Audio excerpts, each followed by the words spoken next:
Arteta! What a strike! What a screamer! Zola! And a fantastic goal! Arsenal back in it! And here's Lipa, lines it up, finds the net.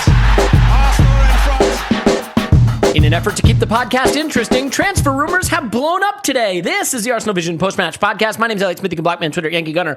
Look, it is one of those things where you wake up and you grab your phone because that's how we live now, right? Not good morning, honey, good morning, kids. It's where's my phone? Get me on social media. Because it's always possible that Arsenal are playing a football match and you don't know about it. That did happen to me the other day. I was able to get to a streaming device and watch Arsenal-Watford, and we will definitely talk a bit about that. But the transfer rumor mill is heating up, and I'm just trying to figure out the formation that we're going to put all these players in. Can Odegaard and Maddison play together, or will we rotate them? Will Bruno Guimaraes rotate in with Lokonga? Will Lautaro Martinez play alongside Aubameyang? These are the decisions we are going to have to make because all of these transfers will, in fact, happen. And I am excited to discuss that, plus the game with Clive. You can find on Twitter, of course, at ClivePAFC. Hello, Clive. Hello. Hello. And Tim, you can find him on Twitter. Hello, Tim. Hello there. And joining the podcast today from She Knows Arsenal, and you've seen her on our live streams, and now you'll hear her on the podcast, it's Jessica Black at It's Jessinho. Hello. Hey. So it's a fun day to talk transfer rumors, and we do it for the clicks. We do it for the culture, and mainly for the clicks, but also for the culture. So we're going to talk transfers. What I want to do in this discussion is not just discuss the transfers, but I want to preface it with each person giving me their 1 to 5 star rating of the rumor. In other words, 1 star being like Ishtar, the movie, what was the duck movie with Eddie Murphy? Something the duck. What was that? Where he went to space? Why did I even bring it up if I can't remember the name of it? But in other words, bad movie. Then 5 stars can be, like whatever you consider a 5-star movie to be. What do the kids think of as a 5-star movie now? Avengers Endgame? I don't know. Those are the only movies they make anymore. Wizard of Oz? Really? Blazing Saddles. Let's all age ourselves. Jess, can you name a movie that was made post-2000 so that we can have a reference that kids will understand? Frozen? I don't know. Oh my gosh. Well, I've seen Frozen and Frozen 2, and I've seen all the shorts that they made because, I have children. Anyway, let's get into the rumor mill. I think one of the fun ones to discuss first because it's the position that a lot of us think is of most importance, and that is central midfield. Granit Xhaka is nearing Roma. Now, I don't know about you guys, but you can just fly there and get off the plane and you're there. I don't know why these players keep nearing something. If he gets halfway closer every day, he will still never get there. Just get on a plane and fly to Rome, Xhaka. But Clive, I'll let you pick 1 to 5 stars, where 1 is Ishtar and 5 is, as you said, Blazing Saddles, which is a movie from 1470. How many stars do you give the Bruno Guimaraes, Tim? Is that even close? Yeah, that's good. Bruno Guimaraes rumor. And how badly do you want this progressive carrying, progressive passing, all scanning Lyonese midfielder from Brazil? Firstly, Tim was being kind about your pronunciation, and I think I like it I like it 4 out of 5, but I'll give it a 2-star rating. 2-star in terms of truthfulness. Yeah, but I'd like it to be more because he's a nice player. He's one that we've been linked with before, and we were talking yesterday, weren't we, about what that position looks like, and I think it's fast becoming obvious it's the deep line playmaking player we're looking for. Somebody who can play through, always there on the end of the triangle, release valve, waiting to play, lots of passes, chips, floats through the lines. And we're not so worried about that player being a true stick-on defender. I think that's what it's looking like now based on the rumours, but I could be wrong. And so my Basuma stuff, I just don't think it's going to happen. I don't think he's a playmaker enough from that position. I think he's more defensive, that can do things on transition. But I think we're looking for somebody who's ball hungry. And Guimaraes is definitely that. Very nice, neat player. Looks very, very scan heavy, always available, really, really promising. I was saying to Tim beforehand, I wasn't sure, I haven't seen him for a few months, but when he was linked before, I wasn't sure he'd be strong enough for Arsenal, but maybe someone's got more up-to-date sort of feedback on him, but I like the player, that's for sure.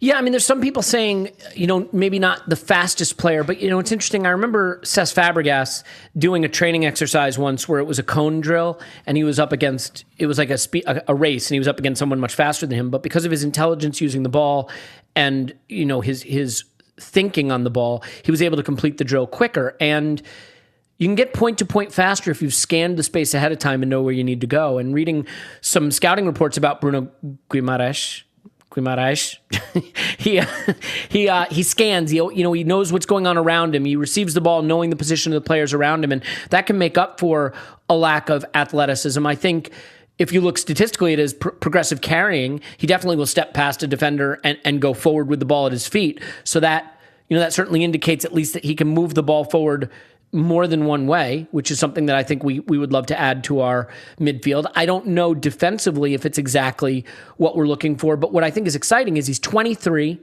right? The rumored price of 30 million isn't terrible, and it does look that when we're looking outside the Premier League, we have some interesting options to get some good value from players the right age, the right profile. Tim, you are our resident Brazil watcher, so is he with the national team now and playing? How's he look, and what's the reputation back home in Brazil for this player?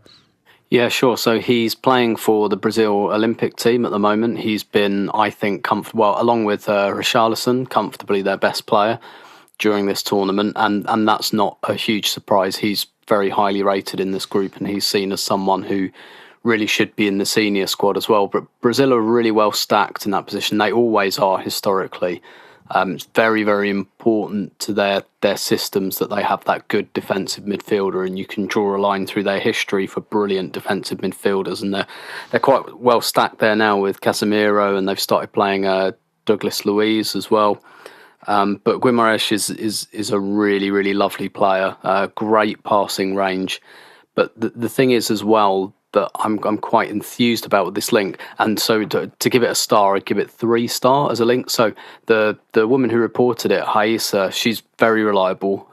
She reports on Flamengo and the Brazilian national team, and she's got contacts. So I believe that we're interested. Whether that means it will happen, don't know. But I'd give the Arsenal are interested a 4 or a 5. Just a case of whether it will happen. I'd also say, obviously, Edu knows the player from Brazil, but he's also quite chummy with Leon as well, who've got a lot of Brazilians in their technical director department. So he's certainly got some links there. The thing I really like about Bruno, along with like Lokonga and Ben White, is it seems like we've kind of switched focus rightfully to guys who can distribute, but guys who can take the ball for a walk as well. Because what we've had is Xhaka and Luiz, who are great distributors, but they can't go anywhere with the ball. They're fixed points on the pitch. Yep. Yeah, they have to stand in their space, and if you block a pass off for Xhaka, that's it. He can't go anywhere. Whereas someone like Lokonga, Ben White, they can go, okay, there's no angle at the moment. What if I run forward 10 yards? What if I get the ball on a lead and take it for a little walk? Does the space open up then? And that's something that Bruno Guimaraes can do as well.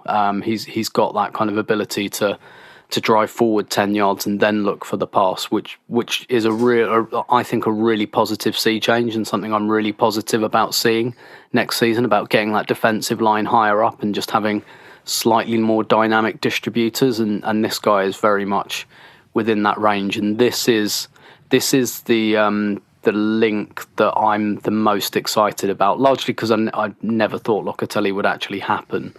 But I'd much rather take Bruno than Ruben Neves, for example.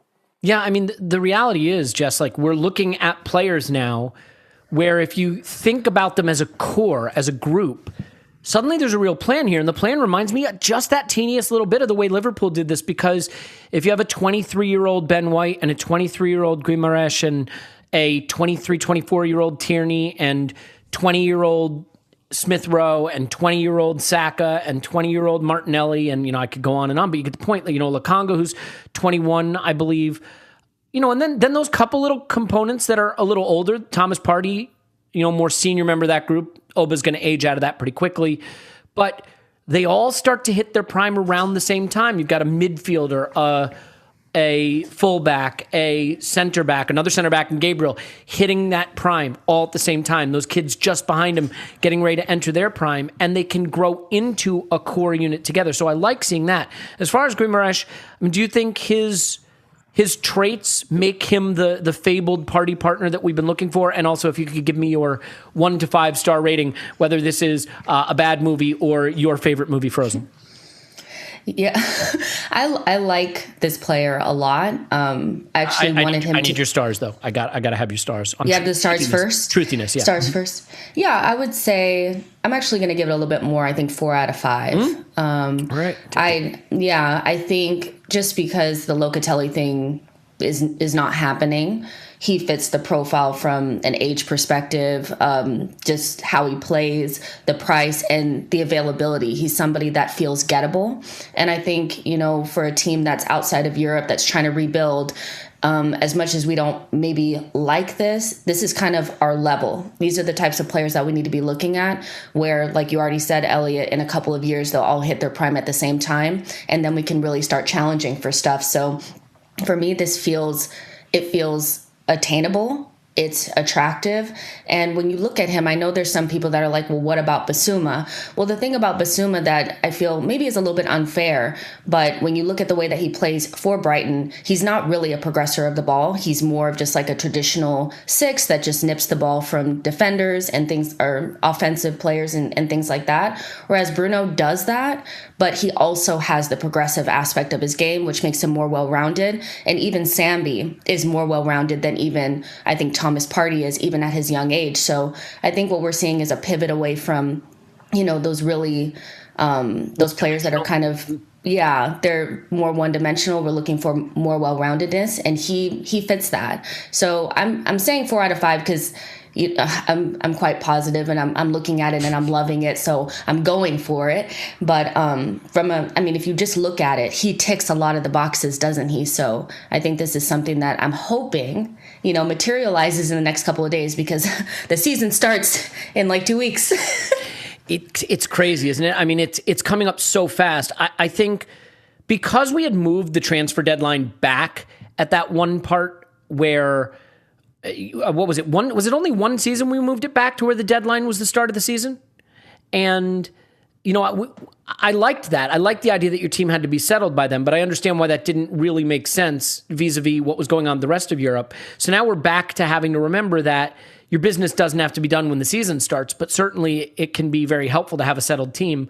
But you still have to do the best business you can do, and rushing it to be ready for the season and getting it wrong, I don't think is the way to go. One deal that continues to be prevalent, we'll get to some of the more exciting ones, the Odegaard and Maddison dichotomy, we can discuss that. But there is this Aaron Ramsdale rumor, and it won't go away. And it does seem to be driven on by Iñaki Kana, who we all know loved Runnarsson. I saw something interesting posted in our Discord today that he wanted Runnarsson at Brentford when he was there. So maybe instead of thinking that Khan is just a fool, maybe he just had a soft spot for Runnarsson for some reason. We all have our weaknesses. In my younger years, I certainly paid for those, learned my lesson, and moved on to better things. So Clive, I want to talk Ramsdale. I think this is the one where we can all get into a big argument and be mad at each other, and I hope we'll avoid that. I do want to get your stars on how likely this is, but I think the Ramsdale rumor is a great opportunity for us to be disciplined about evaluating upside and evaluating downside, and not trying to ignore either. If you hate the deal, at least be open to the idea of what the upside could be. But if you find yourself trying to sell yourself on the deal with the upside, we need to at least be open about why this might not be right. I've listened to a lot of pods and watched a lot of videos, read a lot of articles about him, so I feel fully prepared to go head-to-head with you, Clive, on this now. Out of 5 stars, you can give me your rating, but I think you've been talking yourself into Ramsdale. I'm reading the tea leaves here, so where are you on this right now? No, I'm just looking at it from a holistic point of view. Of course you are. We need a goalkeeper, and looks as though you want a homegrown goalkeeper. And if you want a homegrown goalkeeper who's quite young, he is the one, and there's nowhere else to look. So that's that. If that's what we're doing, so if that's our plan, then we're looking in the right place. We've got a goalkeeper who's got potential. Do I think he's wonderful? I'm not so sure. He's got lots of potential, and lots of people say good things about him. He's only going to improve. He's a child at 23 when it comes to goalkeeping, so he's only going to get better. So, yeah, I can see it. But then again, what I'm trying to do in my mind is say, okay, what's our plan? What are we trying to do? Are we trying to build a group of 23-year-olds? Not so like Liverpool, more so like Leicester, if you ask me. Mm-hmm. Yeah. With one or two sprinkled experienced players in the group, long poles in the tent to carry them along. Is that what we're trying to do? Because we like that, don't we? We generally like that. We know Leno's really not enough a new contract 2 years to go, so this looks like somebody we're going to want to spend early 20s on and then put add-ons to make it a bigger number, depending on Champions League and where you finish in the league, etc., etc. And probably appearances. When he starts to make massive appearances, they'll probably get another tranche of money. If we're in the top four, we end up paying 27 million for him. I don't think it's the end of the world. Not for a 23-year-old goalkeeper. So I can see the logic. I'm not talking myself into it. I can see the logic. Now, also I've got a goalkeeper problem that they've sort of stumbled across and did to themselves. I look for a way out. So, there's another goalkeeper at Atletico Bilbao called Unai Simon. Excuse me, quite good, quite young, makes a few mistakes, comes out of his goal a lot. He made one very, very high-profile mistake at the Euros. But he's young, but he's very, again, when you're young, you make these mistakes. Right? You have to accept it. Yeah. And I have to look past that and think, well, he's very brave when the ball comes out a lot. And when Arsenal linked to him, I thought, that looks quite good. And he makes mistakes. You think, okay, you just got to wear it. You've got to wear it. Let's not pretend that Martinez was great when he was younger, because trust me, I've watched him a lot live. And everything that came at him, we're in. Right? So it's only when he went to Reading when he was about 26, 27, that it started to click for him. Then he came back, and then obviously we saw what happened. But when he went into our goal originally, I wasn't jumping for joy. But he's turned that completely around. He's full of confidence, and he's where he is, right? So we have to be patient here. So I'm not sure if we don't get him, what we're going to do, and why would the other option be so much better? I'm prepared to go with the Leicester plan and say you want a group of young people together to grow together. This is what we've got to do to make that happen. Then I'm prepared to go with it. So I'm not saying I want him, but I don't recall in horror if we get him, if that makes sense. So I look at it this way, right? Everyone I've listened to who is a Sheffield United watcher, analyst, and there have been a lot doing the rounds, say the same thing. They really like him. He was their player this season. He's not ready to be Arsenal's first choice keeper. Okay, fair enough. We would be buying him for what is roughly the fifth biggest goalkeeper transfer fee ever. And that's okay. I mean, there can be inflation. I think post-COVID, I don't know how much inflation there should be. Certainly that inflation is based on what Sheffield United paid for him, buying him from England, and the fact that he's homegrown. So there is a lot of that. I mean, we know that we can get keepers a lot more cheaply from the continent if we wanted to. It does seem that Kana likes this guy, and he's sort of being given the reins over decision-making with a lot of money. And I do wonder if procedurally that's where you want to be. I think the thing that is difficult to me is shot stopping is very important, obviously. But most of these keepers are pretty good shot stoppers. I think even Manuel Almunia, as much as I still get chills thinking about him, when he was busy, he saved most of his shots.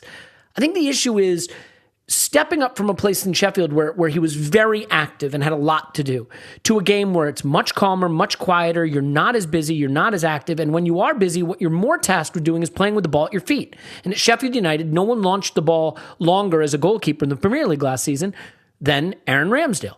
So we don't have a lot of data, a lot of background on what he's like with the ball at his feet. We'd be buying him for a big fee, a player who's, to most watchers, not ready to be our first choice.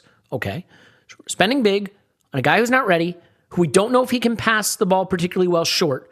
It's a lot of ifs, a lot of question marks for a big fee at a time we don't have to do it. And I would say, if Leno's staying this season, and we don't have the perfect fit at keeper now to be his replacement, then punt it out till next summer when maybe the perfect option does arise. Or at least wait till the end of the window and see if Sheffield blink on their price if you're sold on this guy. Tim, I don't want to go too big on Ramsdale because goalkeeper's just not that exciting, but because it looks like we really want to do this, I feel like we have to give it its due. So do you want to give me your sense of how smart or not smart you think this might be, and give me a star rating on how likely you think it is to happen? Yeah, sure. Star rating on how likely it is. I think I'll say a 4. I do think that this might happen, also because it doesn't sound like at the moment that there are other clubs really in the mix, which would prevent a bidding war, and maybe there's something we can string out. I do think we need to buy a goalkeeper this summer, because if for no other reason that our current second choice is Runarsson. And we can't have that. And I think we've seen that Okonkwo isn't ready yet. So I do think we need something there. And I do think it makes sense to have someone that you think will be like I see the sense in this, in that respect, that maybe Ramsdale isn't ready now, but in a year's time when Leno will almost certainly go, we want him to be ready for then. So there's a sense of succession planning. And we have done that before. We bought Leno when we still had Cech, for example, who granted was older than Leno, but similar in that we knew he was on the way out.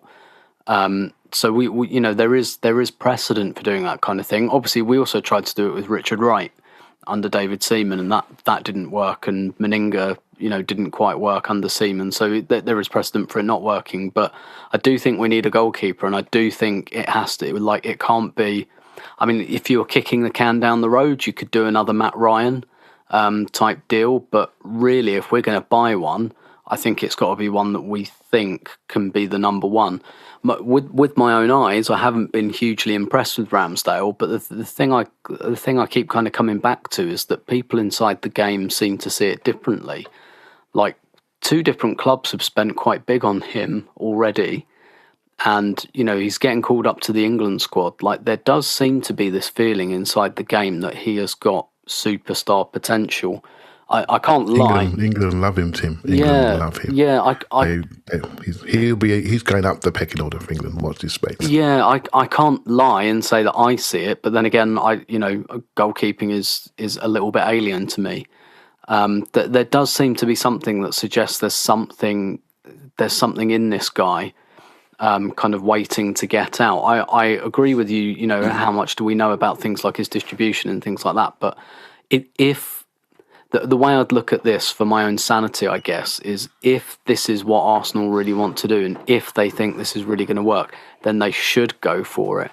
And really, if they're not willing to pay more than, say, 30 million, they should say, well, actually, is this the guy we really want? Like, they've got to show that level of faith as well. So I do think it's a complicated one, but I do think we have to kind of sort this this summer. Yeah, I guess... I think if you don't have the guy you absolutely love, Tim, I'm more in the camp of do another Matt Ryan type thing. Don't spend a huge sum just because you feel like you have to get someone if it's not the right person. I would kick the can down the road if you don't love him. The issue they clearly do think he's the right person, though. That's right. The kicker. Well, so let me make a point about that, right? When I was upset about moves like Cedric or Willian in particular, I was upset because that looked like really bad process to me. You're getting a post-prime guy on big wages into his absolute dotage in a position that wasn't a huge priority. It felt procedurally wrong. I think all of us agree we need a keeper. Leno's not going to stay at Arsenal. Keeper is a position we need. Targeting a 23-year-old homegrown keeper isn't bad.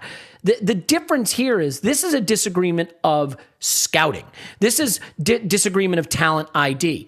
I can live with that. If Elliot Smith thinks Ramsey isn't good enough, who the hell cares if Arsenal think Ramsdale, right? Aaron Ramsey. You can understand how it would happen, right? So I'm much more open to mistakes of talent ID than mistakes of process, because a mistake of process just says you just don't get it. You can't be signing 32-year-olds on huge wages that you don't really need. Oh my God, people are typing. The cat gif of scrambling for the computer keyboard. Who did it? Who's the cat? It's Clive. It's Clive. Clive's. Can I just add a scenario? Okay, go. Yeah, please. Mm-hmm. Add a scenario, right? So Leno's 2 years to go in his contract, and I don't see any contract negotiations ongoing. He doesn't want to stay, and I think we're prepared to accept that outcome. Yeah. Yeah. So that outcome's we're probably gonna do a deal with him and say, look, stay for 1 more year. We want you to compete for number 1 shirt, and then next year you can build out your market and you can go next year. That's probably what's going to happen. So I look around and think, okay, we're playing early for a goalkeeper that's going to be our first choice in a year's time. If we kick the can down the road, and this could happen, by the way, Ramsdale might say, actually, I want to keep playing. I want to keep playing for Sheffield United. I don't want to sit on the bench and play 10 games. Right? So I want to keep playing. So that could easily happen. But if we do kick the can down the road, we're in a situation where we have an older goalkeeper as backup, for example. We have Leno, and then next season we're looking at 2 goalkeepers we've got to buy. And Ramsdale may not be available. I slightly disagree. I take your point, but the reason I disagree, Clive, is you know me. I'm fine with the backup keeper being a Matt Ryan. I'm fine with the backup keeper being whatever you can find rummaging around in the dumpster behind the stadium. But maybe not everyone feels that way. Or it's a Conquo, right? Or it's a young guy that you say, ideally we don't have to use him, but he's the backup. Yeah, well, that's your view, right? So Yeah. I think this is their person. Right, I'm talking about next season, just to be clear. For this season, I don't think Okonkwo can be back up. I think we'd have to solve it. Jess, well, let me ask you something really quickly about, or Clive, you didn't finish your point, did you? Not remotely. Well, not really. No. It doesn't really matter. In the end, you don't. My opinions on goalkeeper are not the same, right? So I do think football is going to change in that position, and you're going to have 2 proper goalkeepers fighting out for number 1 shirt. And I don't see why we should have dead bodies sitting there waiting to come on. It should be rotate like any other position. Really? So you have 2 good goalkeepers. That's how I feel. Okay. And I think Man United are doing it now. I think other teams are going to do more of it as well. And I think as we get back into Europe, I think having 2 good goalkeepers, it's not the end of the world. I don't think we should make it a special thing anymore. Interesting. I just don't think. No, that's interesting because the funny thing is, I think of keeper, and I hate soft factors. I think of it as a confidence position. One guy's got the shirt, and it's his position, and he doesn't have to worry that if he lets in a goal cheaply, he loses the shirt because. If you make a mistake as a striker, you get to keep going. If you make a mistake as a keeper, there's nowhere to hide. Should you lose the shirt for that? I don't know. I guess the other thing is, the reason you need backup strikers and backup midfielders is they get injured, they can't play every 3 days. You have to use the backup. Keepers can theoretically play every single minute of the season. You don't have to use the backup. So it's possible you could spend 20 or 30 million on a backup, and if the starter is good, never, ever, ever need him, whereas your backups at other positions will invariably play. So, yep. Can I just add one more thing? Mm-hmm. Sorry, mate, but I want to change people's thinking on this. If you look at Leno's form towards the end of, start this season really, when he had no competition, it wasn't as good as when he had competition. Everyone needs competition. If you know you can throw it in your net and you're going to play next week, that's not a good place to be. If we're trying to be really, really good, don't be afraid of the competition. Yeah, I agree. I think it's a question of, do you want to put big resources into a backup keeper knowing that the likelihood is that guy doesn't play unless you're doing the cup keeper thing. Well, Jess, before we move off the Ramsdale thing real quick, I think in terms of my point that there are 2 types of mistakes a club can make, right? There's a mistake of process where you just do something that I think you shouldn't do. Like, for example, I thought re-signing Aubameyang was bad process because I don't think you should give a huge contract to a striker who's post-prime. The Willian thing, I've said it already. Sometimes you make a mistake of scouting. Like, I thought the Torreira deal was a really smart deal. It didn't work because the player, either wasn't good enough or emotionally couldn't adjust or, was not used properly, however you want to say it. I think at the end of the day, you have to trust the club to find the people they like and sign them. So even though I'm against Ramsdale for certain reasons, the price being among them and not thinking he's necessarily at the level, would you at least agree that if he is the guy the Arsenal scouting team really likes and believes in, then on the whole, you can kind of get behind it in terms of him being young and homegrown and, potentially a very good keeper if that's what they think he's going to be. Yeah, I mean, my whole thing is I want to see what this regime and Edu and Arteta believe is the future of Arsenal. So for me, I'm looking at the profiles that they're choosing, and I want them to get those profiles, not for me, but so that we can see what an Arteta, Edu, Arsenal looks like. So we can decide then, if this is the right direction to go into, if that makes sense. So I am kind of trusting them and saying like, well, I actually don't know much about goalkeepers, to be honest. I don't really pay attention to them because like you said, it's not really the most exciting thing. So if all the experts are saying that Ramsdale is that good, then maybe he just is, and we just have to wait and see. My only real caveat to all of this is I agree with pretty much everything that Clive said, is that you can kind of see the process. The only time that it becomes an issue for me is if on September 1st, we have Ben White and Aaron Ramsdale and El Neni is starting in midfield and we haven't signed a midfielder. Yep. You know, that's when it'll become like so... That's when it doesn't make sense anymore to me. If we still get the other targets, then it makes sense. If we end up with just the center back and the goalkeeper and we miss out on other things because we spent 30 million on Ramsdale, then it starts to become an issue. Yeah, it looks like we're going to put 80 million pounds into center back and goalkeeper, and no one will have a problem with that if the positions we regarded as priorities at the start of the summer get done properly. I think the order of operations makes it hard to evaluate these rumors, because I think getting Ramsdale for 30 million to be the backup keeper this season wouldn't bother anybody if all the other business we regarded as a priority was done. So that is absolutely the right lens to look at it through. But then, Jess, that leads me to a position that I think is causing maybe the most consternation in a way, which is that number 10. That attacking midfield option, because the opinions range from my ridiculous one, which is we could kind of leave it and just go with Smith Rowe, who looks ready to totally break out. We could go pretty inexpensively with a talented guy like Awar. We could try to go back for Odegaard at maybe a reduced fee if he's not really clicking at Madrid, or we could go to the absolute top of the price band with Maddison, and a guy who I think both injury-wise and performance-wise, it's questionable whether that level is worth that price. So in terms of which direction you think we should go with attacking mid, A, which direction would you prefer us to go? And B, do you have a sense of which you think they're prioritizing? Well, the direction that I would prefer to go in is Maddison. I prefer Maddison.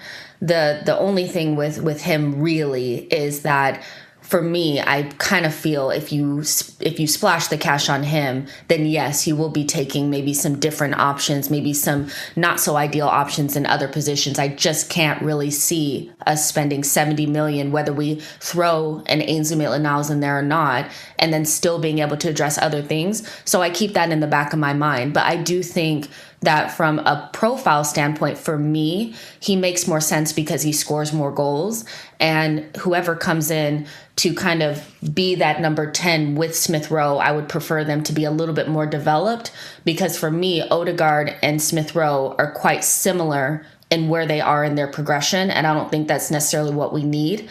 So I prefer Maddison. That being said, if Odegaard walks through the door at 35, 40 million, I'm not batting an eyelid. I'm fine with that as well.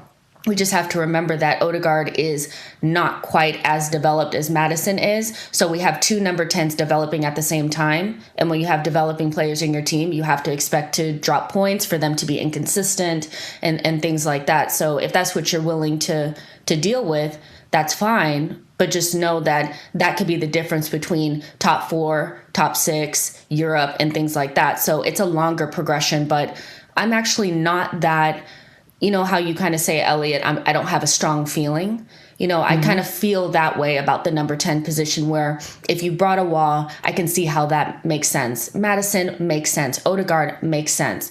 But, you know, each one has its pros and cons. So, you know, just think about it that way. But I prefer Maddison as a profile. Do I think it'll affect other things? Absolutely. So maybe Odegaard is the better choice, just so we could spread the resources around a little bit better. The thing with Maddison is just like, I think he's a good player.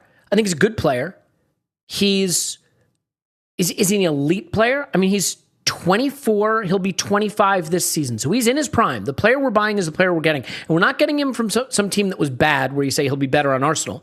He was on a good team that attacked pretty well. And the last 2 seasons, he's put up expected goals of 4.9 and 4.4, and expected assists of 7.4 and 5.3. So you're looking at a guy who's a 4.5, 5 goal guy and a 5, 6, 7 assist guy. And I would expect that he continues to be that, coming from Leicester in his prime, with, you know, some sort of injury and off-field concerns. So for 70 million pounds, when we have a fantastic young player in that position, and there are other guys that are less expensive that, you know, maybe you see as slightly riskier, are out there, that just feels like pushing the boat out too far. And that's where the Odegaard rumor comes in. Tim, I'll come to you on this for a second, because I think you would have said going into this summer, if you had to rank who we wanted most, Odegaard would have been top of the list in terms of who Arsenal wanted to get. And very early, it was sort of put out there like, that's gone, that ship has sailed. It certainly doesn't feel that way now, the way the reporting is going on Odegaard. He is still very young. I think we need to remember that. And he had a bit of an injury hit loan spell with us. He impressed when he was fit in a team that was still sort of evolving and developing what it's going to be. I think Odegaard is a very skillful, excellent player, a player who I'm not sure we can get or should get, but if we get him, I certainly won't be disappointed. I've always thought he was the guy we wanted.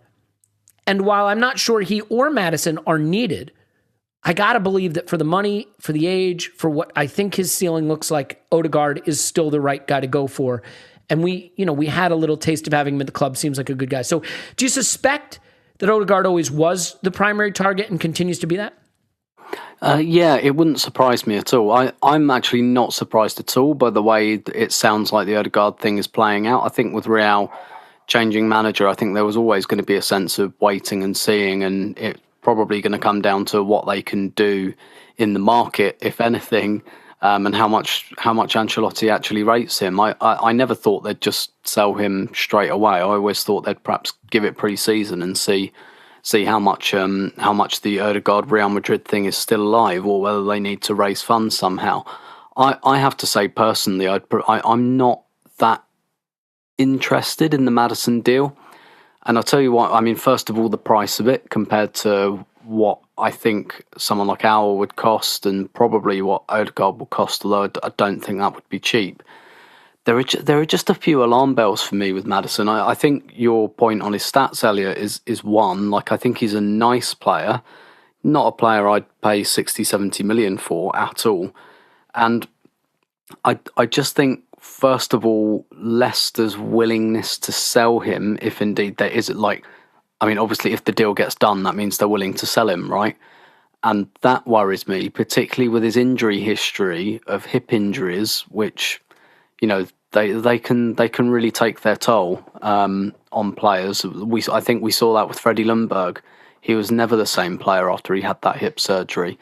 And also there are some off-pitch things with Maddison that I don't think anything absolutely drastic, but he effectively lost his place in the England. Well, he was obviously England have a lot of depth in this position, but he was completely bolted out of England because of off-pitch issues. He's run into some of those at Leicester as well. And I just wonder how that would fit with the non-negotiables thing, albeit it does sound like he's a very committed footballer, and he's very committed to his footballing education. So that potentially allays some of those concerns, I guess. But I just think I think Odegaard is probably a better player than Maddison, and I reckon we can get him for less money, if indeed he's available at all. So that strikes me as a much better deal to do. The other thing that I guess I'm thinking about as well is we've just invested in Smith Rowe, quite a bit. We've given him the number 10 shirt, we've given him his contract and all of that. And look, that doesn't mean I still want us to sign someone in that position, but I don't want us to make the Aubameyang mistake again, in terms of investing in someone but just not having a plan for how to use them. Don't sign Aubameyang on a massive contract, then put him out on the left wing again, and then move him up front, and then realise that you didn't really know what to do with him. If you're going to commit to these guys, commit. We've committed to Saka, right? We've done that properly. We gave him the contract, we gave him the number 7 shirt, bang, you're in the team. And there's just some halfway houses going on here with Aubameyang and even Pepe investing all that money in him and then not quite going the full length, and Saliba. And yeah, I mean, we need competition stroke support for Smith Rowe.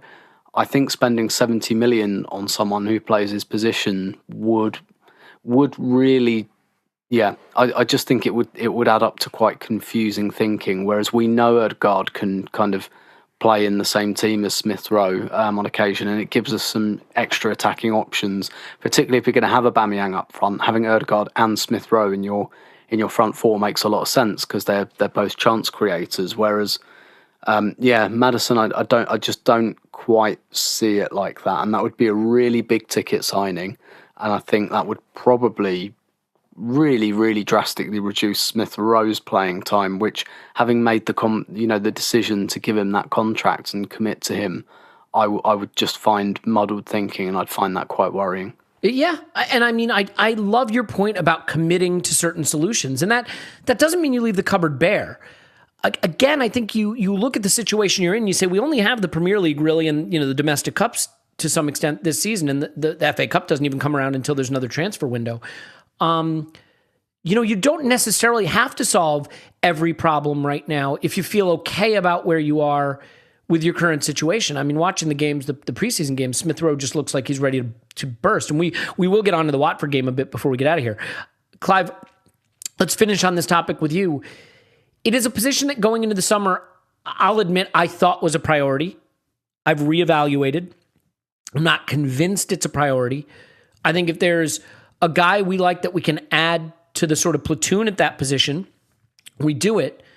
But I don't know that I want it to be a mid-prime 70 million pound, the shirt is mine kind of player, especially when the output isn't elite. And I know people like James Maddison. He's a classy player. I think it's worth pointing out also, I think on the Leicester side, he sort of faded down the stretch last season and was falling out of favor a bit, as did Leicester, which is sort of their way under Rodgers the last few seasons.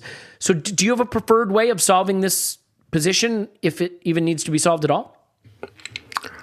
I struggle with this one a little bit. I haven't got a massively strong view. I'm prepared to see what the club are doing via whatever they decide to do. I think Tim's points are all great. I'm going to give you another scenario, right? So I think this team lacks a bit of star quality.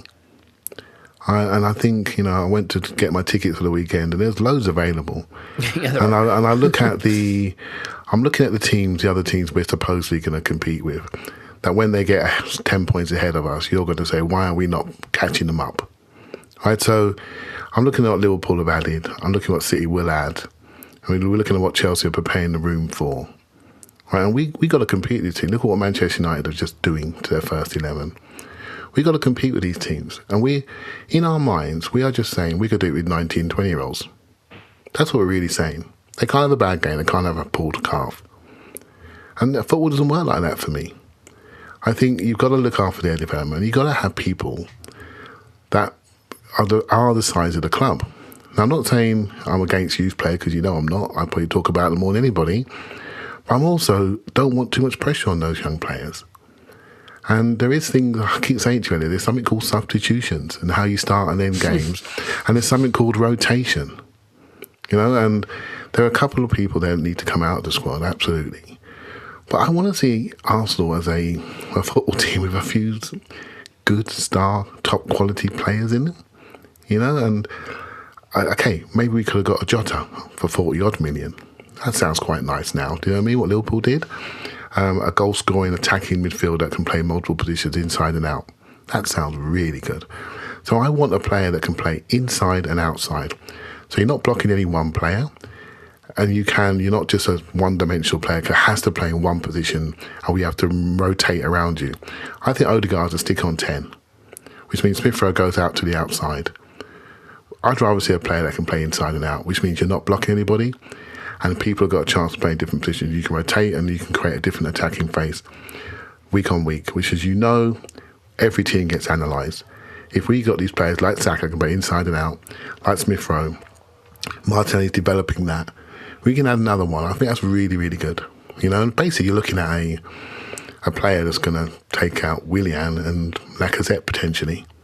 And so I think we need something. I'm not afraid of Maddison. I've seen some recent interviews where he's said he's rested now, he's over his injuries, he needed a break. There are a few red flags. I think there's a rumour around him and Rodgers falling out. I'm all right with it. I am. When I first met Tim, we were talking about getting Guimaraes. And one of the reasons I wanted Guimaraes at a time many years ago, he puts bums on seats and gets people lifting in the stadium. I want a bit of pizzazz. This is an entertainment. We are quite a functional side. I want someone with a bit of flash and something that really does something for us. So I'm not against it. But if it doesn't happen, I'm cool with it. But I don't think we should stay as is. I think that we need to clear out some dead wood and add to the group. And remember who we're competing against. None of those teams are little flowers. They want to take our place. Teams are ganging up behind us, and I think we got to really compete. I think it always comes down to evaluation, though, right, Clive? Because, like, for me, if you ask me right now who's going to have more goals and assists this season, James Maddison or Emil Smith-Rowe, my money's on Emil Smith-Rowe. I think of him that highly. I think he's a better player. I think he'll have a better season. And I don't want to spend $70 million to bring that other guy in because I don't think he makes us better on a starting 11 basis. And in a season where we have 38 games that matter, I don't want him taking Smith-Rowe's spot. And you're right, injuries happen. You can look dumb. The question becomes, how much do you spend to have rotation, to have substitution, to have, like, that's why and I've said this before, so I'm getting into redundancy territory, so I want to be careful. But like Awar at 20 million euros, who looks really talented, but he can be a rotational option. If he's playing great, he can start. If he comes in on 70 minutes, great. That's one thing. 70 million for Maddison at 25 years old in his prime, where it's his shirt. I don't know. And, you look at Liverpool the last 2 seasons. They had 7 guys the last 2 seasons, 7, who started more than 31 or 32 Premier League games. I mean, that, they burned out, didn't they? They burned. But the 2 seasons ago they won the title with like basically a record point total. Yeah. So they burned that's out. not including the keeper. So, but they burned out. That was their problem. They burned out with their style of play and the amount of minutes loaded into their first 11. I agree. So, I'd take burning out like they did, though. Yeah, well, we all would. There's a bigger story there, but yeah. That is a problem for them. They burn out, and Paul did a great job on this. We should be around 2,400 minutes max, right? And that's where we should be. And per player, we got to rotate. We have got to learn to rotate, and we got to get comfortable with rotation. We've all got our first 11s in our head, but it doesn't work like that anymore. Yeah. Players don't play 5 great games on the bounce anymore. It's almost impossible. You've got to have a level of rotation. It's not the way sport is going. I keep trying to say this, but no one believes me because we forget.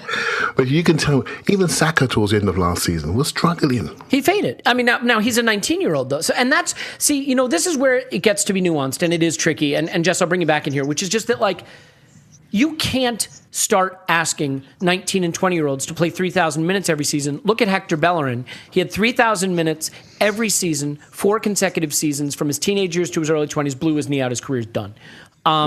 So, yeah, I get that. I mean, I guess just before we move off the transfer rumor thing and get to the game, this issue, and maybe it is a fantasy way, a FIFA video game way of thinking about it, where Pepe's our right wing, and Saka's our left wing, and Oba's our striker, and Smith-Rowe's our number 10, and Partey's our 6, and we've got whoever else in center mid, and Tierney's our left back. You name the 11, and that's the 11, and go. Like, I realize it doesn't work that way, and trying to build a team that way, you can get punished.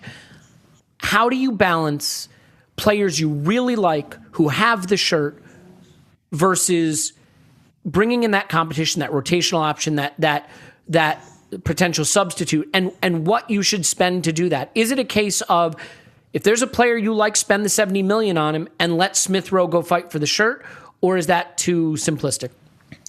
Oh, I think it's a little bit too simplistic. I tend to kind of agree a little bit more with Clive that we do. I think that's the easy way out. Agree with me. That's the hard way out. Try to do that. I mean, make your living agreeing with me. See how that goes. Oh my gosh. Yeah, but I do think that, we maybe get a little bit too anxious about our young players and, like, if they don't play, what's going to happen. But 19 and 20-year-olds don't naturally always start, for teams that have aspirations of top 4, right? So I almost feel like we need players to come in to not only lead them, but to keep them from having all of that pressure on them. So I kind of feel like there are opportunities to rotate, especially when it comes to Smith-Rowe. He's the main player that I'm looking at as somebody that we need to be really careful with. Obviously, with the injuries, we've already kind of spoke about that, but the weight of the number 10 shirt and feeling like I need to be able to get these goals, I need to get these assists. And quite frankly, at this point, I think we are maybe just a little bit projecting about Smith-Rowe. Like, we know he's going to be this player, but is he that right now? I think he's still a season or so off of that. So in a season where we are under intense pressure to get into Europe. I'm not quite sure if it's the right thing to have pressure on Emile Smith-Rowe and Saka, to be those guys that are putting up those goals. Because right now we have an Aubameyang that doesn't look like at the moment, I would say I would bet on maybe 10 to 15 goals right now. So who's going to make... That's a scary thought. Who's going to make those up? So when I'm thinking about from... If our aspiration was just to build a foundation, develop our young players, and hope that we get into Europe, but it's okay if we don't, then of course, maybe you don't need to bring somebody in. But Arsenal's under immense pressure to get into Europe, and I just don't see those front pieces being able to do that. I think we're projecting just a little bit too far. So that's just me. And just one more point on the Odegaard thing. I just wanted to also put out there that he wants a loan. There's rumors coming out that he wants a loan to Arsenal or somewhere else. And I have a little bit of apprehension about somebody coming in using us for training to still go back to Real Madrid. So if it's not a permanent, I would say we need to look for a permanent option, whether that's Awa or Maddison. Because Odegaard for a loan for another season, I don't think really solves our problems, to be honest. Yeah, and look, I realize... listening to me explain why I don't want a 70 million pound Rolls-Royce player from the Premier League who's English and homegrown and hitting his prime is pretty tedious. And I guess these debates tend to be the most heated at times, these debates about player evaluation. I don't know how good James Maddison is. If he's as good as many of you listening think he is, it would be madness not to go get him. I'm just not convinced. And you make a really important point, Jess, which is Smith-Rowe's 20. If he gets 1,500 minutes this season, that's not the end of the world. If you go and you get a James Maddison and he's getting 2,500 minutes for the next 3 seasons and Smith-Rowe's getting 1,800, and then Maddison starts to go down to the 1,200 minute range, 1,000 minute range, and Smith-Rowe's getting 25, 2,600 when he's 24, 25, 26. That's a perfectly good plan.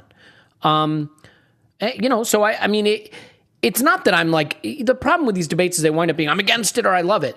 I'm not going to be upset if we get James Maddison. See it the way I see it, which is just that I love the Smith. I think the Smith is goodness and light and will be excellent this season. Before we take a quick break, Jess, Lautaro Martinez, don't want, and how likely?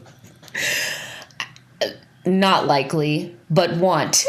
Would want. Obviously the player is, he's mustard. He's so good. He's Aguero, in his prime. This is the type of player that if we wanted to play we want somebody to lead our line, can kind of play as a false nine, can be a part of build-up, can beat his man, and puts in so many goals. This is the type of player that for 70 million does transform you. So if you do have questions about maybe spending 70 million on Maddison, how much of a difference are we really going to see when you have somebody like Smith-Rowe?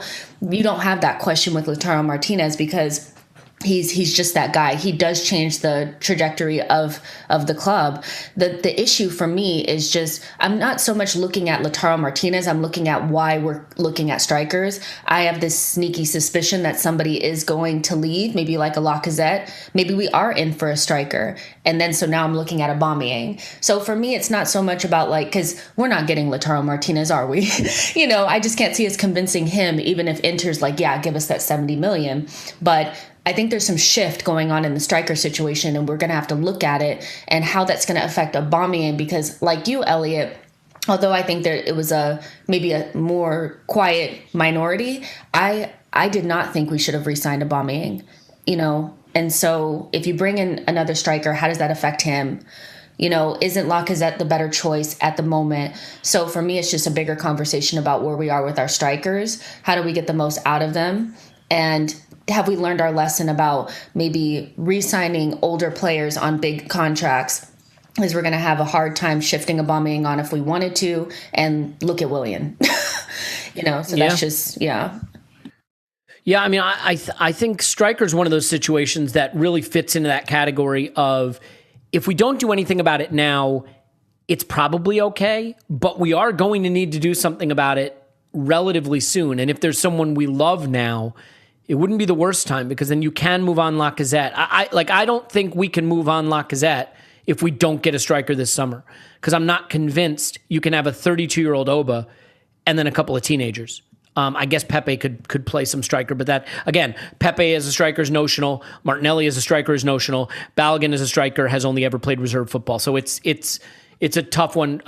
Tim, since you do have some of that South American football watching, do you have anything to add on Lautaro Martinez, the player? I mean, he's great. And one of the things he's really done for Argentina went through loads of strikers since Tevez, some really good ones as well, Higuain, Aguero. None of them work with Messi because they all want to be the main man. They all want, they all need to play in teams that set up chances for them. That's not the job of the Argentina striker. The job of the Argentina striker is to be almost like an NFL-style blocker and get everyone out of Messi's way. And Martinez does that for Argentina pretty well. And he does something similar for Lukaku at Inter as well. Inter kind of been playing a 3-5-2. Lukaku's been in the form of his career because he's been in a front two with Martinez who really takes attention away and again kind of bulldozes people out the way for Lukaku, who likes to run at defenders, and he's been a really good partner, and so he's someone who really helps others to shine. And I think Martinez is much more in the mould of striker that Arteta would like to work with. And when you look at some of the wide forward talent Arsenal have got, like some of the links, depending on how true they are, the likes of Abraham, Martinez, that really looks like he wants more of a Lacazette style than an Aubameyang style. Like when Aubameyang goes, I don't think Arteta's going to look for the next Aubameyang. I think he wants to look for an upgrade on Lacazette. And I think Martinez, different type of player, but still a facilitator of sorts. And I still do wonder if Arteta's looking at the squad and thinking, I've got a lot of talent in the wide forward positions, and what I'd really like is a striker that can help bring that out. Almost Liverpool style, I guess. If I can get a Mane and a Salah going out of Pepe, Martinelli, Saka, then we could be in business. But it's not going to happen in a million years, I don't think, unfortunately. But I do think that striker is one of the really interesting things to watch this summer. It is wild. I mean, you touch the flame, you learn to take your hand away from the flame. And yet somehow I feel like with transfers, we just don't have that instinct. Arsenal are spending £50 million on a center back, potentially £30 million on a goalkeeper. We've already bought a not totally inexpensive central midfielder and a backup left back. We are linked with a £70 million number 10 and a £77 million striker, and we are convinced both could happen. It's like there's got to be a limit, unless Stan has just decided, hey, you know what? This football thing's better when we win. I don't know that I believe that, but we'll see. You know what is better, though? You know when we all win? Clive, you know when we all win, don't you? We all win when we feel our best, when we look our best, and when we are groomed our best. That's right. It's time to tell you about Manscaped. You can go to manscaped.com and use promo code ArsenalVision, save 20% off and get free shipping. Let me tell you something. So the other day, I was using the Lawnmower 4.0, and I was using it on eyebrows. Great. Comes with a guard. Worked great. And did a little sideburn cleanup with it. Great. Worked great. And then, did all the other stuff it does. And so then the funny thing is, I had not shaved. I don't know if you've seen any of the videos I'd put out recently, but I was pretty unshaved for a while, and then I decided I need to shave my face. And if you've ever shaved your face, when you try to use your regular razor, if you've let your beard grow out a little, it doesn't work very much. And I don't have a beard trimmer. So I just use this thing on my face. Now, look, you may say that there are certain things that shouldn't touch one part of your body and then another. We'll set that aside. But it did not nick anything. The neck, the underside, I was able to get this thing trimmed down so I could shave off the rest of my beard, get nice clean shaven for a thing I had to do. It's just such an all-around great tool, the Lawnmower 4.0. It's got the ceramic blades, the skin-safe technology. It's waterproof. I love the button lock because the only thing that did happen to me once is it turned on in my bag and it ran down the battery. I had to charge it again. That won't happen anymore. It's got an LED light so you can see what you're doing. Goes right in the shower. I mean, look, you're sick of hearing me say it, but you're going to do your eyebrows or your sideburns or your chest or your privates or, all of them. And this thing does it all. So just get it. Go to manscaped.com, use promo code ArsenalVision, you get 20% off and free worldwide shipping. And even though the name is manscaped.com, I want to emphasize that this is not a gendered device. It can work for anyone. And I am certainly not referencing anyone who's on the podcast. I'm just saying that, as we have expanded our group today to include additional genders. This is a product that is for everyone. The less said about that, the better. As I wade into terribly uncomfortable waters, go to manscaped.com, use promo code ArsenalVision, save 20%, get free worldwide shipping. Jessica, is that enough of that? That was so funny. It was cringy, but it was great. That's enough. That's what I was shooting for. So mission accomplished. I appreciate that. Look, let's cringe a little with the praise I'm going to heap on our players. It is preseason, and the one thing we want to do with preseason, Clive, is massively overreact to positive feedback. We got some positive feedback against Watford. Maybe not the whole game. I think it's fair to say that during the game there was still a lot of the Arsenal moving it around but not creating chances issues, and certainly Mohamed El Neni would like that pass back that led to the Watford goal. But towards the end it looked really good, and I don't want to go deep dive on the game. We have a full reaction we did on the Patreon side, and it was, a game shot by one camera that had to be wiped clean of raindrops every 3 minutes, so let's not overdo this. But I got to tell you, there are a few players right now that are just popping off the screen to me. I've already referenced Emil Smith-Rowe, but let's talk about Nicola Pepe. I see a player who finished last season strong, who seems to be having fun, connected to the team, having a good solid preseason. Maybe he wasn't always Arteta's guy, but it feels like that's changing. It feels like he's really poised to step into that position of leadership. He is the only attacking player at the club going into his prime. All the others are very young or post-prime. So do you see that next step maybe coming from Pepe, the preseason hinting at it, and that this could be finally a year where he really looks every bit as good as we know he can be? Yeah, I think so. I think Pepe's part of the reason why Maddison scares us, right? Because that number, that 60, 70 million number, we're not sure about it. When we spend that sort of money, we're not really comfortable with it, really, regardless of our resources. And Pepe, even though I like that type of player, I've got to be honest, he hasn't always done it. There's been some games he disappeared, and sometimes I think he's been mistreated. I think he could have come along a bit sooner if winning didn't happen, but it is what it is. And now he's here. And since this calendar year, maybe since Leeds actually, he's been fairly consistent. And for me, it's the level of responsibility he seems to be taking. When Aubameyang doesn't play, he does well. When Aubameyang does play, he does well. He seems to be developing a different level of engagement and seniority. And he seems like an easygoing guy that wouldn't take that sort of leadership role, but he seems to be really owning his space and owning his role on the ball. And I didn't expect that, if I'm honest with you. I just thought he was a nice, flashy YouTube player with super skills that we could just carry as a luxury scorer, creator. But leadership, responsibility, I'm liking it. I'm liking what we're seeing. And those sort of players, those lefties coming off the right with that level of trickery, then they don't come along too often. That's why they're quite sought after. People like that inverted player that comes inside that can really threaten. We've spoken about him in the past, where he should be in the 5 channels. We saw something with Smith-Rowe where they really rotated nicely and created some good overloads and overlaps there. I think there's still more to come once we free him up and let him roam and travel. If we let him do that, I think on the ball, I think he's sensational. His passing's improved, decision-making's improved in small spaces. I just think he's a player I like. I'm really biased. I love those type of tricky carriers.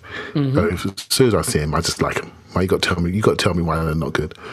But I have to accept he hasn't always been good, but he is now, and he's here.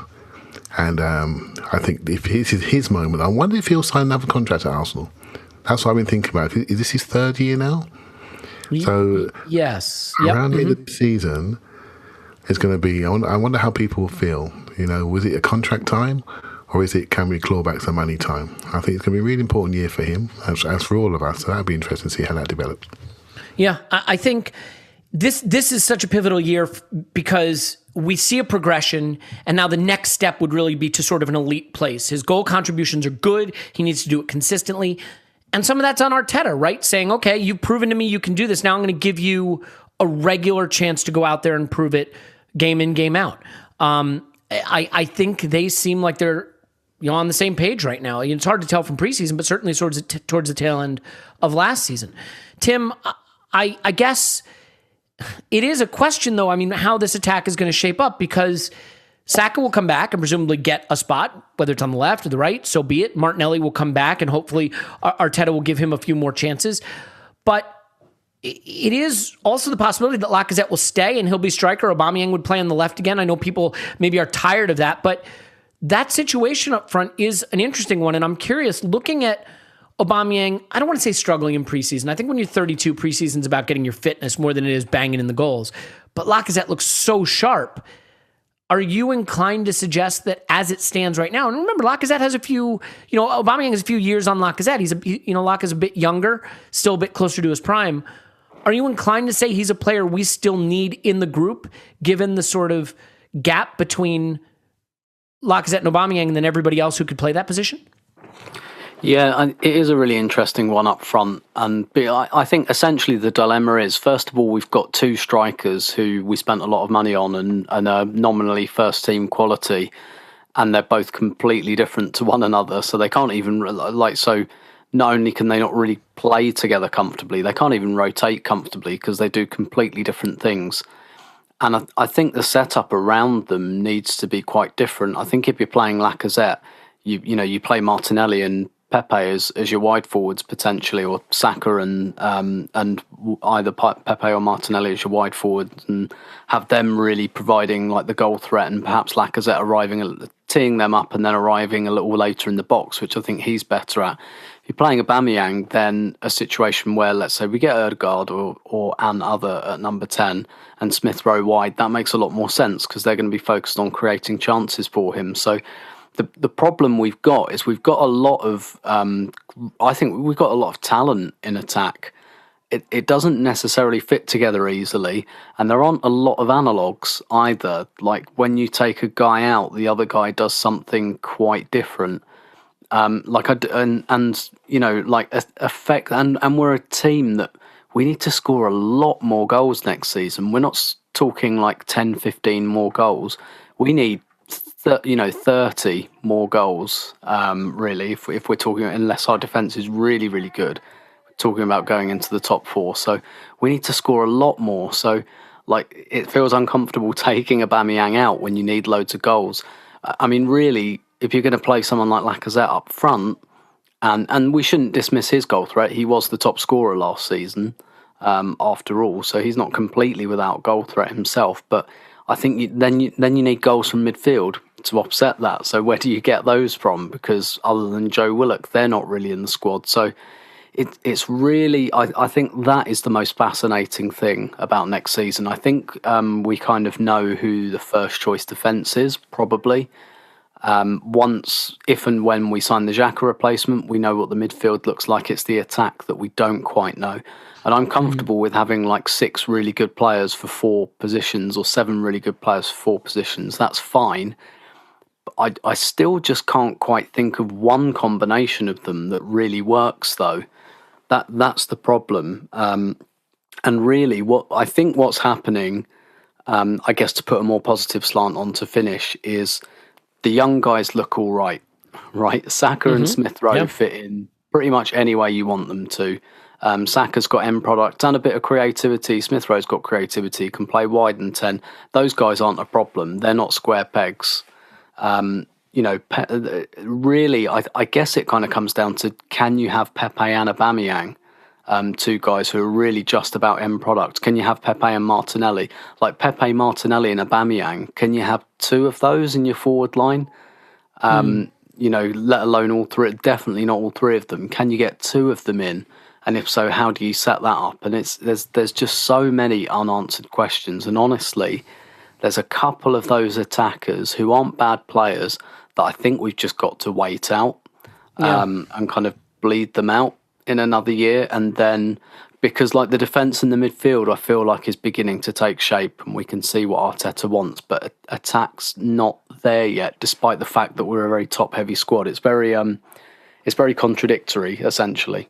We created a lot of difficult situations to extricate ourselves from with the way this squad was built, but maybe none more difficult than spending 50 and 60 million pounds in consecutive windows on 2 strikers in roughly the same age band, right? Who don't really have the ability to play together. There's no easy way to unwind that. And I think we could have unwound it more easily, as we've said, by not re-signing Aubameyang. But it is going to naturally unwind itself over the next few seasons. How you fill in behind that is going to be an interesting problem to solve. Jess, one of the fun moments of this game against Watford, though, was was Aziz coming on and scoring a really nicely taken shot from outside the box. I don't think he's going to get that kind of space or time when the Premier League starts in earnest, and I don't think he's going to be on the pitch much this season. But looking at him, he's certainly, I remember seeing him play for the reserves a bit and thinking, oh, that kid looks pretty good. He could be good someday. Well, he doesn't look like a kid anymore, does he? I mean, you saw the pictures going around of his leg muscles. He just looks like he's grown, like he's filled out, like he looks more ready for men's football. And he had a nice little moment there. I mean, was that sort of one of the fun moments of the game for you? And when you look at sort of the way he's developing physically now, do you see someone who maybe is slightly closer to first-team football than we might have thought? Yeah, for sure. I think Aziz is somebody that I've been hoping to see a little bit more of because so many people talk so highly of him. Yeah, he does look like he's done a lot of work in the offseason to increase his physicality. Obviously, the pictures of the difference between what he looked like just a year ago and now is like actually insane. But I think I'm happy to see young players that play in key positions for us coming through. We lack central midfielders. We create a lot of attackers. We don't have a lot of like actual central midfielders that can play in a pivot. I know Aziz used to be like a number 10. Now they're moving him back into the number 6 role. I think that's important because obviously we need more bodies there. I think the only thing for me is that I think he's close enough where if somebody were to say that he would, maybe fill in the Guendouzi role or just be kind of like a rotational option, we'd be okay with that. But it's probably not the best for his development. Probably in a year or so after a season-long loan, somewhere where he'd get about 30 games of men's football, you're thinking, wow, he could be really, really good for us in a year or so. So, like, selfishly, I would love to see Aziz get some minutes in the Carabao Cup and, be a rotational option with Sambi. But I think he needs a good solid loan, but I think he's also ready for it. But just seeing a little glimpse of him and seeing how much he's progressed in terms of at least his phicality. I mean, even the hairstyle is different. I'm loving it. I'm excited for this guy. I think Clive referenced that as well on the Patreon. So I'm excited about his sorted out his hair, I think was the exact quote. Yeah. But I think that he could, do with a loan, like even at a lower level Premier League team, assuming that's not us. Just joking, you guys. But a lower level Premier League team, or even a good championship team, and see where he is in a year, and maybe he could step in, for El Neni, who looks like he might still be here. Happy about that, Elliot? Or oh, I am. I support all the boys that pull the shirt on. Yeah, definitely excited about it. That's where I'm at. Yeah. Well, so I guess what I would say is that the last thing that's kind of interesting, you look at the players that aren't in the squad. You look at Willock, you look at Xhaka, and I think it's fair to say the intent is to move those guys on. You look at some of the players that are playing, Nketiah, Maitland-Niles, Nelson. I think that leaves open to question what will happen. I mean, we did talk a little bit about striker being a weird one. Maybe it is the case that Nketiah gets one more season at Arsenal just to kind of be the emergency break glass in case of emergency striker. Maybe Maitland-Niles is someone that we don't have a reasonable offer for and gets a chance to fight for a place at some role, or just becomes a utility guy who comes in and plays in a lot of positions. Because I don't know if you noticed, but Cedric is not looking particularly good. There's a shock. Hector Bellerin still, to me, looks like someone who is really struggling to get back to being ready to play football at an elite level. So we've got Callum Chambers at right back, and then question mark. So some of those things I think still to be decided. The Chelsea and the Spurs games coming up, I think will give us a better sense of where Arteta's head is in terms of the pecking order at a lot of these positions. But Clive, I think a last thing that I want to sort of just pluck out from this game is that Thomas Partey looks excellent this preseason, which is great to see. Smith Rowe the same, Pepe the same. But one guy who's had a chance to come in and play a lot in these sort of early-ish preseason games is Sambi Lokonga, a guy who I think we have nailed on as backup player this season, but I see a very well-rounded midfielder who looks very smooth on the ball, very silky, distributing it progressively, receiving on the half turn, central space access, which we don't, haven't always gotten from our midfielders. I'm not saying I want to go into the season with this guy as the first choice next to Partey, but I'm also prepared to reevaluate my presumption that he's exclusively one for the future. As you watch him in an Arsenal shirt, which is always a little different from seeing the video clips playing for Anderlecht and so on, do you see someone who's maybe more ready for first-team action this season than we presumed? Yeah, I think when we linked to him, he was in the Belgium squad, wasn't he, pre the Euros? Didn't quite make the squad. But as soon as we were linked with him, I started to sort of listen to what they were saying. And they were saying that he's come up to training and he's handled it really, really well. And that Belgium squad, rightly or wrongly, is voted the number one team in the world. So if he's handling training at the intensity of those guys, that made me think, okay, we normally have 4 centre mids for 2 positions. I don't think you're coming to Arsenal to be number 4. You're probably going to be number 3. So, and that's where I see him. We just haven't got number 2. We got the main man. We got El Neni's insurance policy. And, and a mentor to these guys. He shows a great attitude, I believe. In the club, he's very, very popular. And we got the number 3 guy, the talent guy, the guy that comes on when we're winning 2-0. And so that's what we've got. And his game is really easy to see, isn't it? It's really easy to see how he plays, and he plays a really educated game, a bit like Aziz, really, a really educated game at the base of the midfield, just pushing the ball around nicely. But he's got the ability to switch it down the middle as well, not just go to the outside. So not bad in the challenge, moves really smoothly, and as the ball arrives to him, my heart rate drops, and that's all I can say for now. I feel like if your heart rate dropped, Clive, you'd either be asleep or in a coma.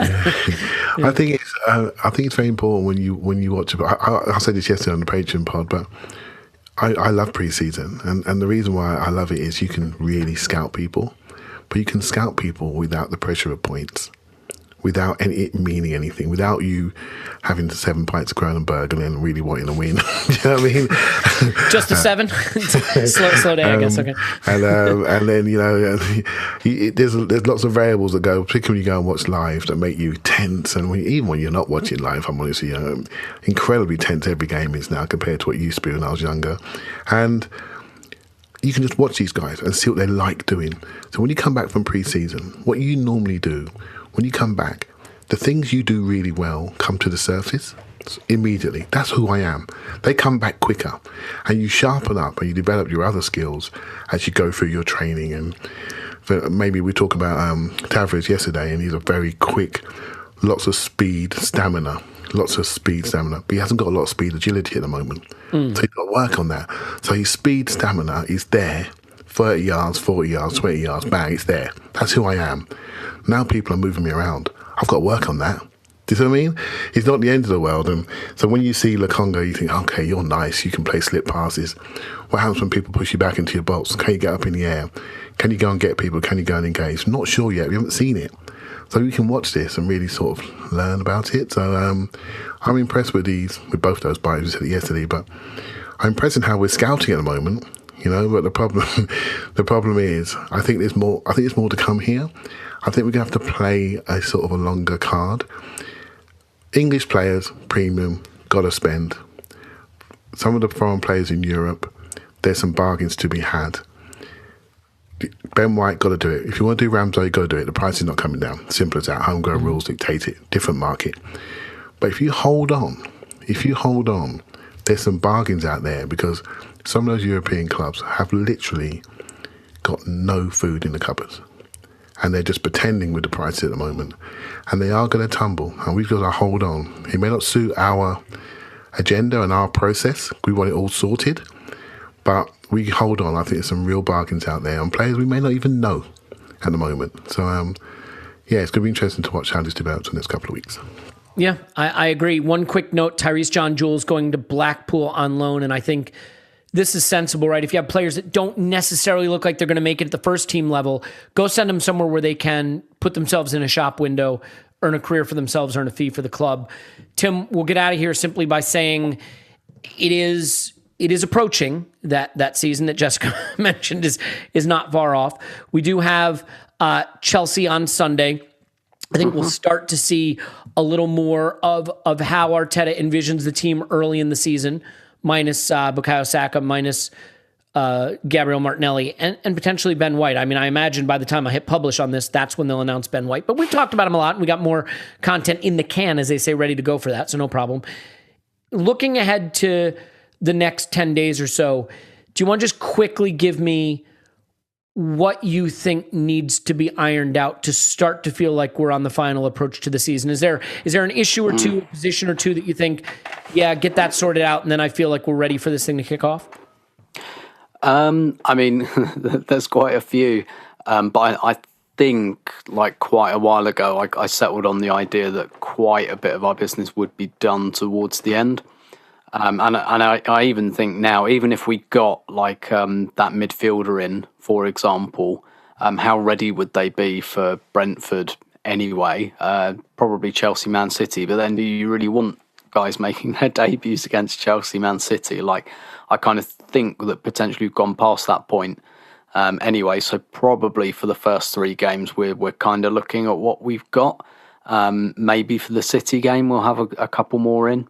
The thing I'm really interested in, though, I'm going on Sunday to the Chelsea game as an aperitif because I'm actually going for the women's game. Of course you are.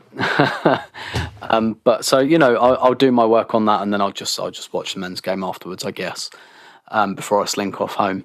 And but the thing I've been quite interested in pre-season, admittedly I haven't seen the Watford game, is Lokonga. Lokonga's the one I've been really, really watching. And I do think something can happen in pre-season, either for young guys or new signings. And I think Paul alluded to this actually in the kind of the Watford Patreon pod you did, which was sometimes a guy really can break through in pre-season and sometimes someone that you don't expect. I reckon a week or two ago, Arteta would have been thinking, right, it's probably going to be Partey Elneny, first game of the season. I reckon Lokonga's at least in his mind now. And so I wouldn't be surprised at all if, we see Lokonga playing this kind of Chelsea game and Arteta thinks, okay, let's see what you do here. And if you play well here, you might play your way into that Brentford starting lineup, which is not to say that then Lokonga will become like the party partner in perpetuity. But for those first few games, a player like him, he should really be saying, okay, maybe, when they buy Guimaraes, Locatelli, whoever, yeah, I kind of shuffle back in the queue. But there's a shirt for me for Brentford, and I want it. And that's the player I'm most interested in, because that's a position we're probably not going to get sorted. And so who we play in those first couple of games alongside Partey, I think Elneny should be sweating about his place. I mean, he should be anyway, frankly. But I think Lokonga is a player I've watched with some keenness, and he's the player I think I'll watch the most in the Chelsea game. Yeah, and it doesn't help that, it's Elneny who makes the error for their goal in this game, and then, Lokonga comes on and looks smooth and slick once again. And I think, I know I keep reiterating it, and I'm not usually the soft factor guy, but when you bring in young players, sometimes one of the things you think is mentally it takes time to adjust to the level. But when you've got a young player who was captain of his team at that age, and not a small club, Anderlecht, I think it tells you there's a little something special about who this guy is. And if you look at the social media account, there's a lot of Lokonga stuff on the Arsenal Twitter today, for example. The club kind of gets it when there's a player rising in the estimation of the manager, the fans. And for them to be putting out Lokonga hype on the main, social media channels, I think it tells you he's kind of capturing the imagination a little. Tim, just real quick though, if I said to you, the two things that sort of need to fall into place, forget transfers, just sort of selection-wise, between now and the start of the season. You mentioned the Lokonga one. I'll give you two positions. Tell me if you agree that these are the ones that feel most up in the air. Right back and left wing. Mm-hmm. I think right now I couldn't tell you who's in the pole position for those spots against Brentford. Yeah, completely agree. I hope it's Chambers at right back, but yeah, wouldn't surprise me if it's Cedric. Left wing, I think you're right. There's a bit more scope there. I still wouldn't be at all surprised if it's Aubameyang. With Lacazette up front, wouldn't be surprised to see that at all. In fact, I kind of think that's most likely. I mean, really, it's because Martinelli's not there and Saka's not going to be there. It's either going to be Willian or Aubameyang, isn't it? Could it be Saka, though? Could it be a case of Arteta just being like, you're great, I love you, you don't need practice, you're my guy?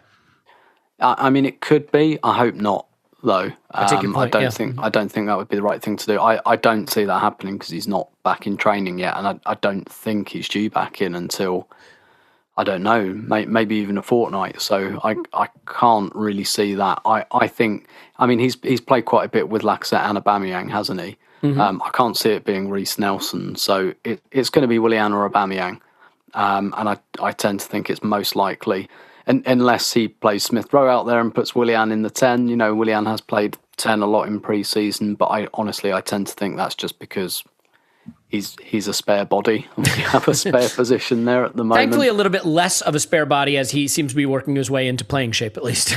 Well, yeah, he's a spare tyre, maybe. Yeah. That's better. Yeah, I should have done that. Yeah. Well, yeah, I agree. Look, it is... Preseason is one of those times where we overreact a bit and then we reel ourselves back in. But I think this next game against Chelsea will have a chance to start to make slightly more concrete appraisals of things. And it's gonna be interesting when Martinelli and Saka get back and when Ben White joins the group to see how that shakes out. But yeah, I for one think that today the rumors are all kind of fun and interesting. I'm glad we got a chance to go through them. I'm glad we got to do it with Jessica Black. You can find her on Twitter at It's Jessinho, and you should watch her great YouTube show / podcast, She Knows Arsenal. Jessica, thank you. Thank you so much. This was so much fun. And I should mention, we'll also be seeing you in Vegas. Whoop, whoop. Whoop, whoop, indeed. I don't know what it means, but I think it's a good thing. Clive's on Twitter at ClivePFC. Thanks, Clive. Thank you very much. Tim's on Twitter at Strawberry. Thanks, Tim. My pleasure as always. I will just let you know, if you've been in our merch shop thing and you wanted any of the Smith stuff, which I thought was fire personally, we're down to like one of each size of that. So that's the one that if you had an interest in it, go grab one. There's some pictures of it on social media too about how it came out looking great. So in any event, my name's Elliot Smith. You can block me on Twitter, Yankee Gunner. We will have Ben White stuff that we can put out the minute Ben White is actually signed. Scott did an amazing pod with Carlin Carpenter, an analytics. He's a professional video scout and analytics guy, and talking about last season at Arsenal and the upcoming season in Ramsdale, so you can listen to that if you want. But most importantly, we're just glad you're here. We really love you. We really appreciate you for being a part of this as my mouth and tongue stop working, so I should probably tie this one off here. So I will say what I always say, which is we love you, and we will talk to you after Arsenal 10, Chelsea 0.